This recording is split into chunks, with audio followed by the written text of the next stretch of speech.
Well, tourism ground to a screeching halt as countries locked down their borders last year.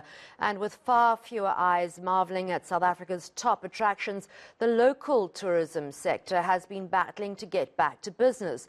Well, Wesgro says it's got the perfect antidote to lockdown life.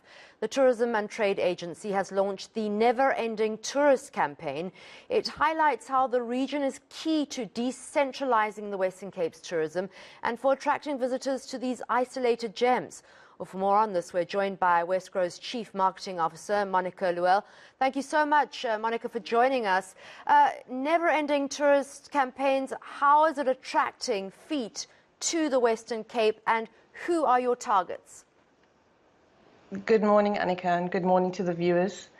The Never-Ending Tourist campaign is currently live in the German market and in the Netherlands, and basically tells the story in the authentic voice of expats from those two countries that came to the Western Cape province and fell in love with the city and the province to such a degree that they never left.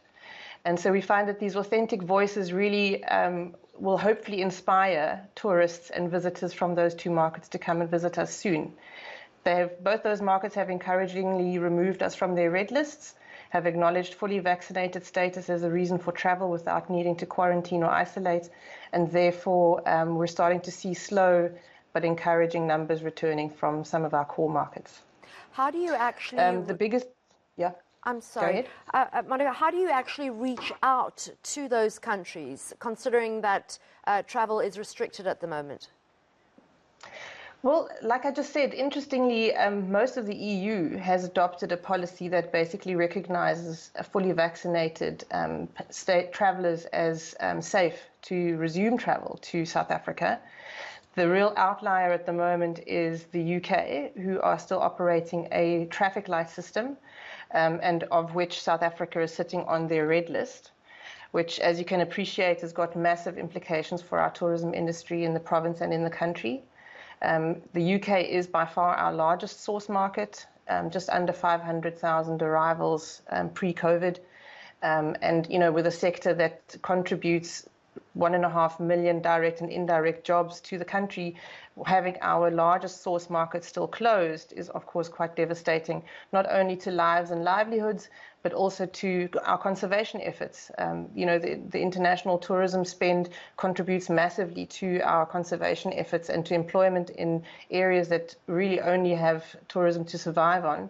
And so we're hopeful that after the Naledi Pandor and the DIRCO team have started engaging the UK government, we will start seeing some movement on getting South Africa off the red list in the UK. There's been a lot of criticism about the UK almost having a sort of colonial approach to not allowing us to travel there and to not remove us from their travel ban list. But how efficient, and I know this probably puts you in an awkward position, how efficient have South African diplomats been in meeting and making a case for us to be able to travel to the UK and for UK citizens to come to us? I'm sure in the back channels conversations have been going on for a while, but Naledi Pandor was interviewed on 702 this morning and actually was in the media yesterday already talking about engagements with Grant Shapps in the UK, as well as with our High Commissioner in the UK, also engaging with her counterparts to lobby really hard. In the words of Naledi Pandor this morning, it really is, no longer necessary for South Africa to be on the red list for a number of reasons. Our cases are, steeply declining at the moment. Our vaccine campaign is gaining great traction with almost 1.5 million people a week getting a jab. And we've always had world-class genomic sequencing in South Africa, so we've been able to really stay on top of the pandemic as it develops. So there really is no scientific reason to keep South Africa on the red list in the UK.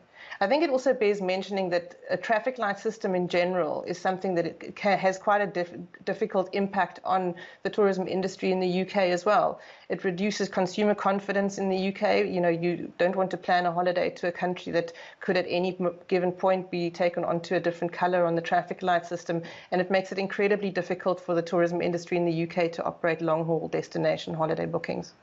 All right, that was Wesgro's Chief Marketing Officer, Iuel. Thank you so much for those insights and best of luck.